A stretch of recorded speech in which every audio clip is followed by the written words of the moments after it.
국회에서는 지금 국토위에서 긴급 현안 질의를 하고 있습니다. 변창훈 국토부 장관 여기에 나와서 허리를 숙여 다시 한번 사과를 했는데 이런 가운데 여야는 이제 이런 일이 다시는 있어서는 안 되겠죠. 입법 등등에서 지금 경쟁적으로 여러 가지 안을 내놓고 있습니다. 민주당에서는 박상영 의원, 문진석 의원 등등이 여러 가지 벌금이라던가 이런 부분을 상향하는 내용의 개정안을 준비하고 있고 또 발의하고 있는 중입니다. 국민의힘 측에서도요, 공공기관 임직원 재산 등록 의무화, 또 토지거래 사전 신고제 도입 등등에 대해서 지금 논의를 하고 있는데 심상정 정의당 의원 같은 경우에도요, 참여연대 민변과 함께 공공주택특별법 개정안을 발의할 것이라고 밝혔습니다.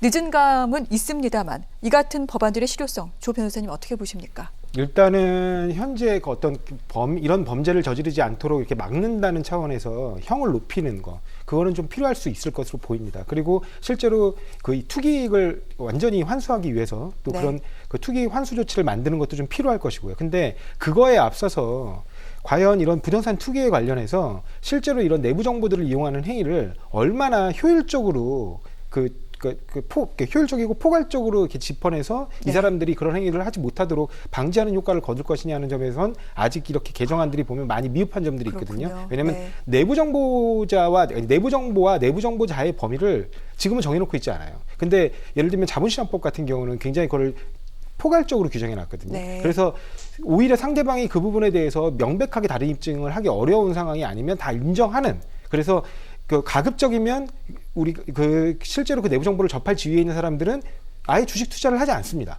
그러니까 그런 방향으로까지 법 개정이 좀 필요할 것 같고요. 그다음에 두 번째는 뭐냐면 이런 부분들이 두 번 다시 반복되지 않도록 지금 벌써 1기, 2기, 3기 신도시 개발 계획 나올 때마다 이런 일이 벌어졌거든요. 그럼에도 불구하고 이런 일이 반복되는 건 어떤 구조적인 개혁이 필요하다는 겁니다. 그렇기 때문에 저희가 민주당에서 여러 번 얘기했던 안들이 있어요. 민주당 안으로 이른바 부동산 감독기구, 이른바 부동산 거래정보 분석원이라든가 기타 그런 증권 감독기구에 유사한 부동산 감독기구를 만들어서 이렇게 미공개 정보를 이용하거나 또는 그러니까 주식시장처럼요. 그다음에 또는 허위 정보를 이용해서 가격을 급등시킨다거나 급락시킨다거나 이런 거래 질서를 문란하게 하는 행위들을 엄벌에 처하고 그런 부분들을 효율적으로 관리 감독할 기구 설립 같은 것도 고려해야 될 겁니다. 그렇군요.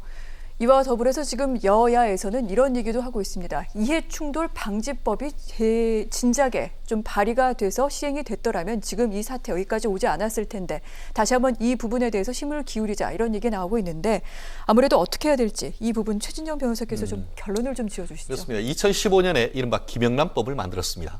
그 할 때 이제 이해충돌 방지법이 들어가 있었습니다. 그렇지만 실질적으로 이제 법안이 통과할 때는 그 이해충돌 방지법을 쏙 빼고 만들어버린 것이죠. 그렇기 때문에 지금 이제 한 5년 정도 김영란법 시행된 지가 5, 6년 되는데 사실 김영란법 최근에 위반했다고 들어본 사례도 거의 없는데 그럼에도 불구하고 그 이해관계충돌법. 이해관계충돌법은 뭡니까? 내가 실질적으로 그 이해관계에 있는 그것을 처리하는 할 경우에는 나 스스로 물러나는 그런 부분이 있고 실질적으로 그 부분을 이해가 충돌되는 부분을 할 경우에는 미리 신고하도록 그런 절차가 필요하다라는 건데요. 실제로는 그렇게 생각합니다. 그런 법 하나 더 만드는 것보다 지금 법이 문제입니까? 지키지 않는 것이 문제고 기존에 있는 것을 제대로 적용하는 것이 문제인 것이죠. 지금 조 변호사님 말씀하신 것처럼 지금 이 정권 말로 가면서 공직기강이 이렇게 무너질 수는 없는 겁니다. 지금 한국토지주택공사, LH공사 같은 경우에도 국토부 산하 아닙니까? 그 다 크게 봤을 때 공직입니다. 공직이 무너지는다고 하는 것은 결국은 그런 부분에 대한 어떤 이 청와대의 어떤 책임 이런 부분도 강화될 필요가 있는 것이지 어떻게 보면 잔챙이 처벌할 수 있는 그런 법만 만든다고 이 부분이 해결될 것 같지는 않고요.